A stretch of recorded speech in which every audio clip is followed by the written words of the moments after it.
Tonus matinal. Le rendez-vous quotidien du bien-être de Coaching TV. Avec le coach Patrick Armand-Pognon, vivez tous les matins 18 minutes de déménagement mental pour une transformation profonde de vie. Tonus matinal, la seule émission qui vous montre la vie autrement. Merveilleuse créature de Dieu, bonjour et merci d'exister. Pour beaucoup d'entre nous, moi y compris, quand on parle de religion, on parle de Dieu.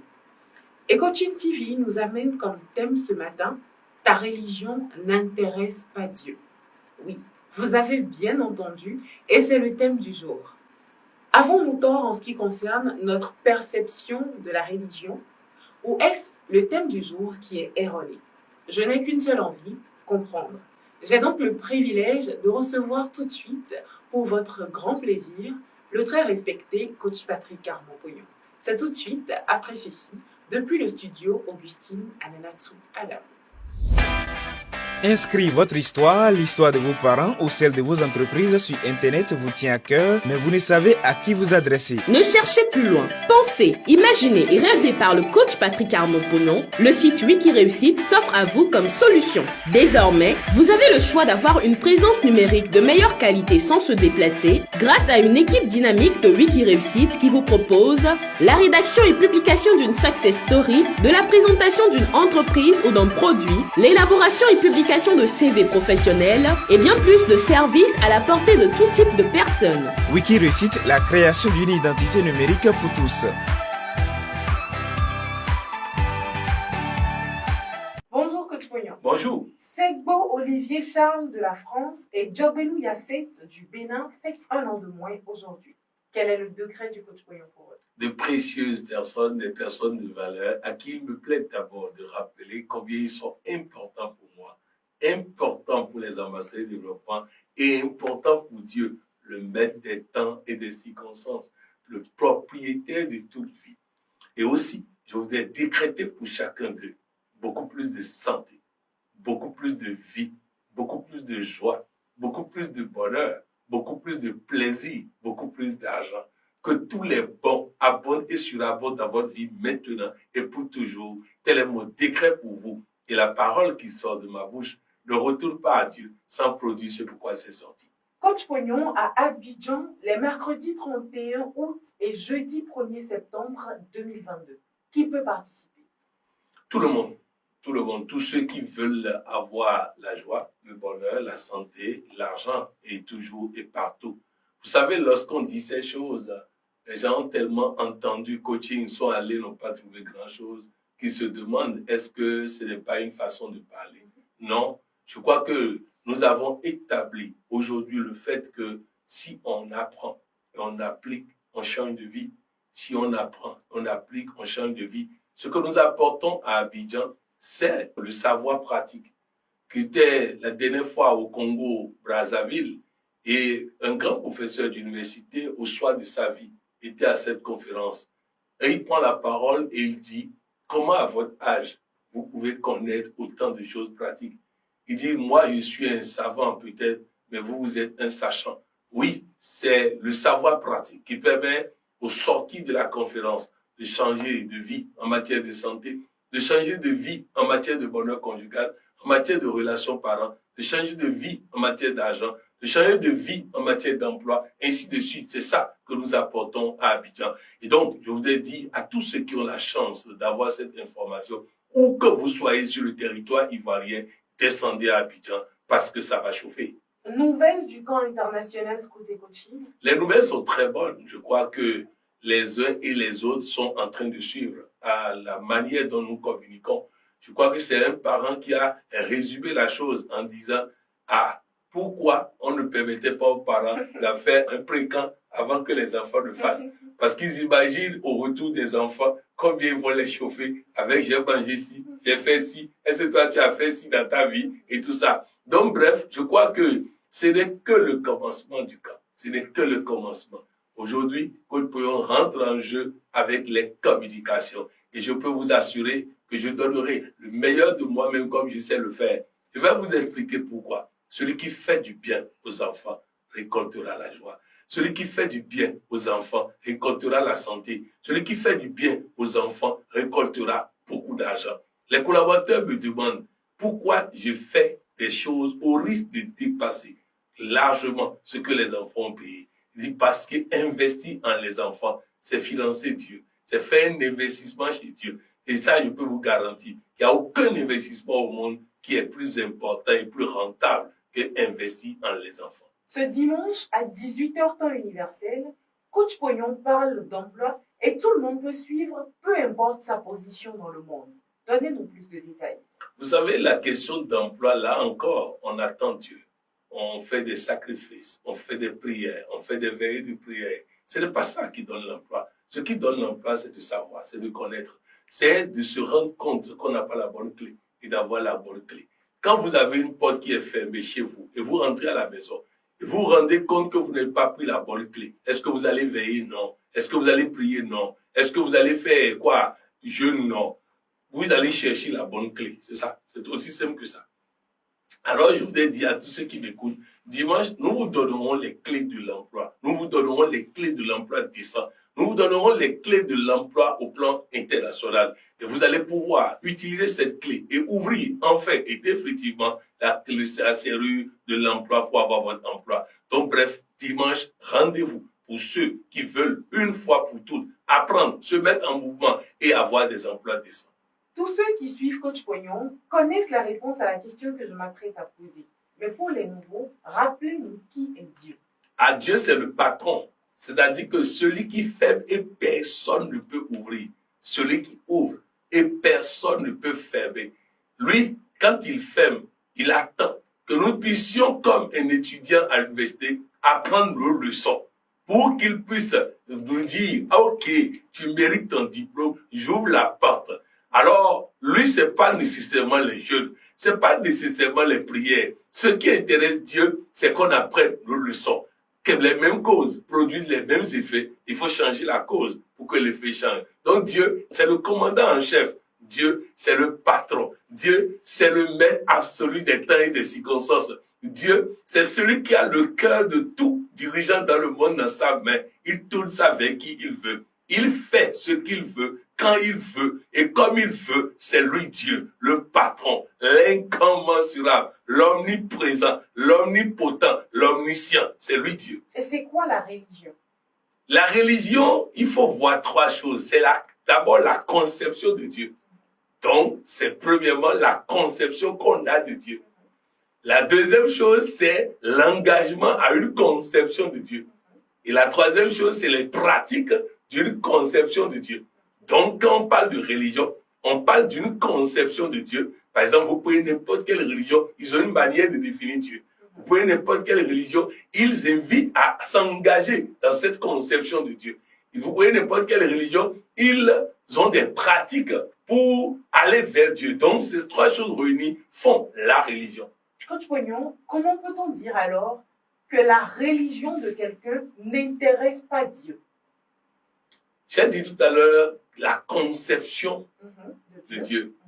Je donne un exemple très simple. Lorsque je me marie, est-ce que la conception de moi que ma femme a est intéressante pour moi? Non. Ce qui m'intéresse, c'est que ma femme soit agréable à vivre. C'est pas ce qu'elle pense de moi qui m'intéresse, mais c'est ce que je ressens dans cette relation qui m'intéresse. Autrement dit, quand on parle de religion, est-ce que Dieu a à se préoccuper de comment les gens le perçoivent ou de comment il se sent avec eux, de comment il se sent en eux, de comment il se sent dans leur vie? Je donne un exemple très simple. J'ai une bonne conception de Dieu, mais je fais du mal à tout le monde. Est-ce que c'est ma conception qui intéresse Dieu? Non. Je suis musulman, je suis chrétien, je suis ceci, je suis cela. Est-ce que c'est ça qui intéresse Dieu? Non. C'est ma manière de faire les choses. Je vais aller de façon pratique.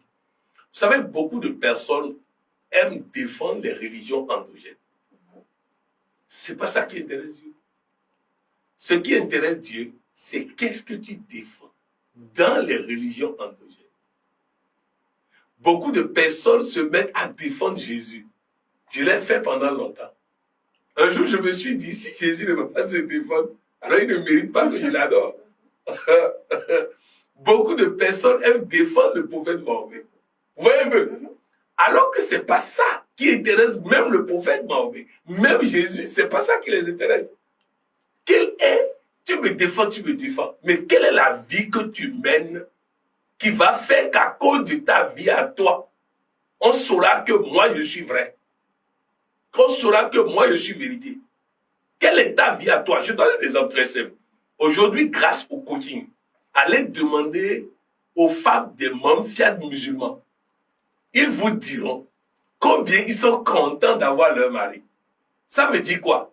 Ils voient maintenant que le musulman qu'il a épousé est une bonne personne, lui fait du bien. De la même manière, de plus en plus, les chrétiens que nous sommes, nos épouses et nos enfants, nos collaborateurs, commencent par aimer Dieu en nous. À Bamako, j'avais 32 employés, dont 30 musulmans. Mais plusieurs fois, ils n'ont pas hésité à me dire que si ce que j'ai avec eux comme relation est ce que Jésus prescrit, ils sont contents. Ils sont contents de Jésus.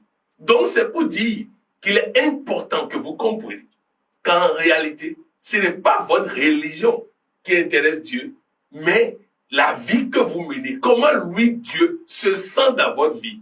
Comment lui, Dieu, se sent dans votre quotidien. J'ai eu l'occasion dans certaines communications d'insister sur le fait que si vous traitez mal ceux qui sont autour de vous, comment voulez-vous que Dieu soit content de ta religion pendant que tu es en train de donner de lui une mauvaise image, une mauvaise perception, une mauvaise personne? Alors, attention, ne confondez pas le chemin avec la destination. Coach Poyon, pourquoi ce thème? Qu'est-ce que ça va changer dans notre vie de savoir que notre religion n'intéresse pas Dieu? Je vais donner 2 exemples et je vais synthétiser. Le premier exemple, c'est l'exemple du pasteur Yonggi Cho. Un pasteur que je respecte bien parce qu'il a eu l'argent tout en laissant le commandement de sa vie à Dieu qui donne l'argent. Ce pasteur, lorsqu'il a démarré son ministère, il sortait les lundis, soi-disant, pour aller travailler pour Dieu. Il fait évangélisation jusqu'à samedi soir. Il revient samedi soir, il fait le culte de dimanche et il repart lundi. Le ministère ne marchait pas. Un jour, il se met à prier et il force Dieu à lui répondre. Il dit qu'il entend une voix qui lui dit « Quelle est l'ordre des priorités dans ta vie ?» Il dit « Dieu, la religion, moi-même, mes enfants et mon épouse. » Alors Dieu lui dit « Tant que c'est cet ordre-là, ça ne marchera pas. Tant que c'est cet ordre-là, ça ne marchera pas. » Il demande maintenant à Dieu, c'est pas normal que toi, Dieu, tu sois le premier. Dieu dit oui. Donc vous comprenez que Dieu n'a pas la fausse modestie qui fait qu'on rejette les honneurs. Ensuite, dit, après Dieu, il y a la religion. Dieu dit non. Il dit, après Dieu, il y a toi-même. Après toi-même, il y a ton épouse ou ton époux. Après ton conjoint, il y a tes enfants. Après tes enfants, il y a la religion. Vous comprenez que Dieu met la religion derrière. Donc Dieu dit, la première chose qui m'intéresse, c'est moi-même Dieu. Donc moi-même Dieu dans ta vie. Moi-même Dieu dans ton discours. Moi-même Dieu dans ton habillement. Moi-même Dieu dans ton comportement. Moi-même Dieu dans tes relations avec les autres. C'est ça. Rappelez-vous le tonus sur les invisibles, où nous avons démontré que Nelson Mandela avait du respect pour toute personne qui est autour de lui, sans tenir compte de leur diplôme, de leur rang social, de leur argent. Donc, il a mis Dieu aux commandes de sa vie. Ensuite, il dit après Dieu, il y a toi-même. Quelle considération tu as pour toi-même? Quel respect tu as pour toi-même? Je donne un exemple très simple. Beaucoup vont se dire, il suffit que je m'habille comme une vieille fille, en mettant foulard partout, en emballant tout mon corps pour que te plaise à Dieu. Non, il n'a pas dit ça. Il n'a pas dit ça. Il dit, est-ce que ton habillement me rend honneur? Il n'a pas dit que ton habillement doit être l'habillement d'une vieille fille. Vous voyez un peu? Et il dit, après toi, il y a ton conjoint. Comment tu peux placer tes enfants avant ton conjoint? Est-ce qu'il y aurait eu enfant sans conjoint? Ensuite, il dit après ça, tes enfants. Ne sacrifie pas tes enfants sous prétexte que tu es en train de faire évangélisation. Ne sacrifie pas tes enfants sous prétexte que tu es en train de faire islamisation. Ensuite, il dit maintenant, il y a la religion. Donc, vous n'allez pas mettre l'école de votre relation avec Dieu avant vous-même. Il faut toi pour apprendre. Donc, vous comprenez que ce qui intéresse Dieu, c'est lui-même d'abord. C'est toi. C'est ta relation avec les autres. C'est ça qui intéresse Dieu. Deuxième exemple, c'est un évangéliste qui allait voir le Dalai Lama, le leader de la religion bouddhiste, je crois. Et il lui demande quelle est la meilleure religion, s'attendant à ce que le Dalai Lama lui dise le bouddhisme et qu'il déclenche son évangélisation. Le Dalai Lama lui dit, c'est chacun qui sait. Quelle est la meilleure religion? C'est chacun qui sait. Et il dit, oui, mais pour toi. Le Dalai Lama dit non. La meilleure religion, c'est la religion qui te rapproche de Dieu. La meilleure religion, c'est la religion qui fait de toi une personne bonne. La meilleure religion, c'est la religion qui fait de toi une personne heureuse. Il dit, oui, mais c'est laquelle? Il dit, c'est chacun qui sait. Au fait, qu'est-ce qu'il veut dire par là? Il veut dire que ta religion n'intéresse pas Dieu. Ce qui intéresse Dieu, est-ce que tu es une bonne personne? Ce qui intéresse Dieu, est-ce que tu es heureux? Ce qui intéresse Dieu, est-ce que tu as la santé? Et qui intéresse Dieu, est-ce que tu as l'argent? Est-ce que ce qui intéresse Dieu, est-ce que tu as le bonheur? Est-ce qu'il y a du bonheur autour de toi? Est-ce qu'il y a de l'amour autour de toi? C'est ça qui intéresse Dieu. Donc, votre religion n'intéresse pas Dieu. Coach Pognon, votre exhortation et mot de fin?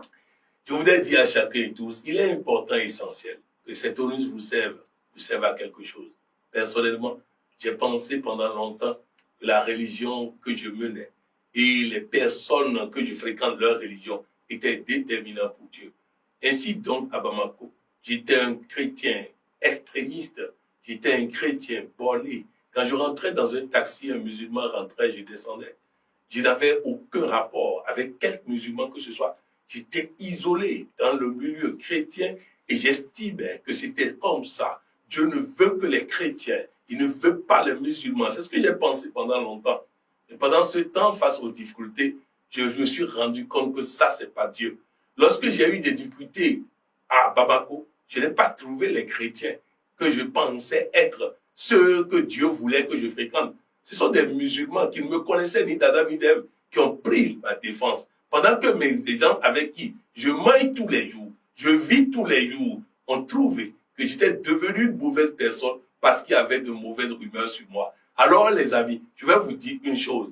L'essentiel, c'est Dieu. L'essentiel, c'est toi. L'essentiel, c'est ta famille. L'essentiel, c'est tes relations. L'essentiel, c'est la fraternité humaine qui transcende la souveraineté des nations. Si tu as dépassé ça sans comprendre ça, tu n'as rien compris de Dieu. Et Jésus allait dire, certains vont appeler mon nom tout le temps, vont se dire chrétiens. Et le jour J, ils viendront à moi et je leur dirai, je ne te connais pas. Alors faisons en sorte d'être connus par Dieu. En fait, je voudrais terminer en disant, le Coran nous invite à être dans l'islam, autrement dit, à être des croyants.